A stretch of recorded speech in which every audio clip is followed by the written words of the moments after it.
Hello बच्चों, good morning.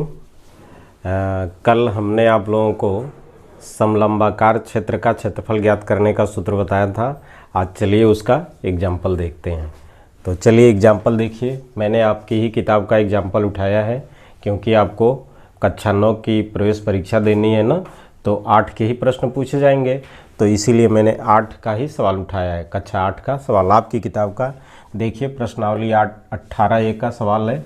सवाल देखिए क्या है। प्रश्न नंबर 1, एक समलंबाकार क्षेत्र की समांतर भुजाएं 3 सेमी और 4 सेमी हैं। इनके बीच की दूरी 3 सेमी है। समलंबाकार क्षेत्र का क्षेत्रफल ज्ञात कीजिए।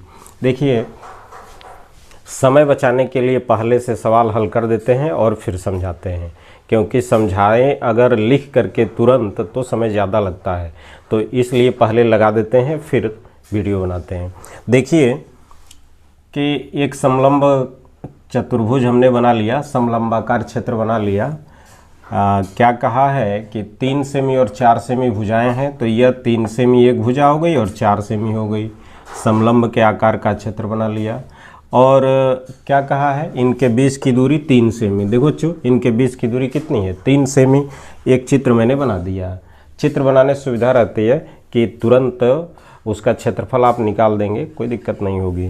तो यहाँ देखिए, समलंबाकार क्षेत्र का क्षेत्रफल बराबर 1/2 समांतर भुजाओं का योग गुणे ऊंचाई। उधर जगह नहीं था इसलिए नीचे लिख दिया। अब समलंबाकार क्षेत्र का क्षेत्रफल बराबर 1/2 और समांतर भुजाएं कौन कौन है बच्चों, एक 3 सेमी और एक 4 सेमी। तो देखो यहाँ 3 धन 4 गुणे 3, इनके बीच की दूरी कितनी है, 3 सेमी। कहाँ गया, इनके बीच की दूरी 3 सेमी, तो यहाँ रख दिया 3 सेमी। अब देखो 3 धन 4 7, 1/2 गुणे 7 गुणे 3, गुणा कर लिया। 7 त्रिक 21/2, 2 से भाग दे दिया, 10.5 वर्ग सेमी। ऐसे ही प्रश्न आपको मिलेंगे, साधारण प्रश्न मिलेंगे, लेकिन सूत्र आप जानते रहेंगे तो आसानी से लगा लेंगे। चलिए दूसरा सवाल देखिए। 3 सेमी ऊंचाई के समलंबाकार क्षेत्र का क्षेत्रफल 36 वर्ग सेमी है। इनकी समांतर भुजाओं में से एक भुजा की लंबाई 9 सेमी है, दूसरी समांतर भुजा की लंबाई ज्ञात कीजिए। जैसे देखिए, अब थोड़ा सा सवाल बदल दिया। वहाँ तो सीधे सीधे आपसे उसका क्षेत्रफल पूछा था, और यहाँ क्या किया है, यहाँ एक भुजा की लंबाई दे दिया और उनके बीच की दूरी दे दिया और उस क्षेत्र का क्षेत्रफल दे दिया, और पूछा है जो दूसरी भुजा है उस भुजा की माप पूछा है। ठीक है बच्चों, तो चलिए देखिए। यहाँ देखिए, हमने एक चित्र बना दिया, ABCD समलंबाकार क्षेत्र बना दिया। वो समलंबाकार क्षेत्र जो होता है समलंब चतुर्भुज के आकार का होता है। तो देखिए, एक भुजा 9 सेमी का एक 9 सेमी दिखा दिया।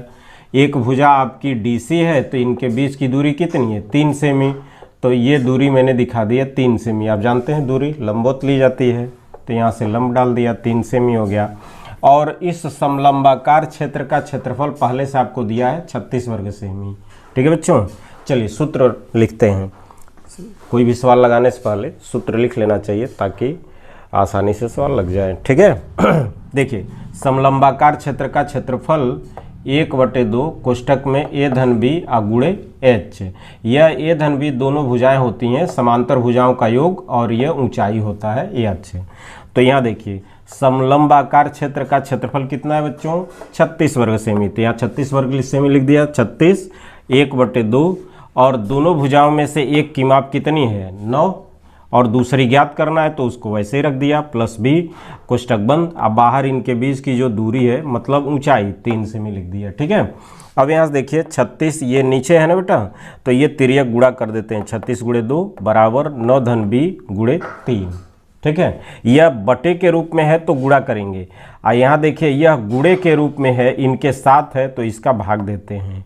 तो ये 9 धन B हो गया और इस 3 का इधर भाग दे दिया, काट दिया। 3 एकम 3, 12 3 36, 12 हो गया। 12 दूना 24 बराबर 9 धन B।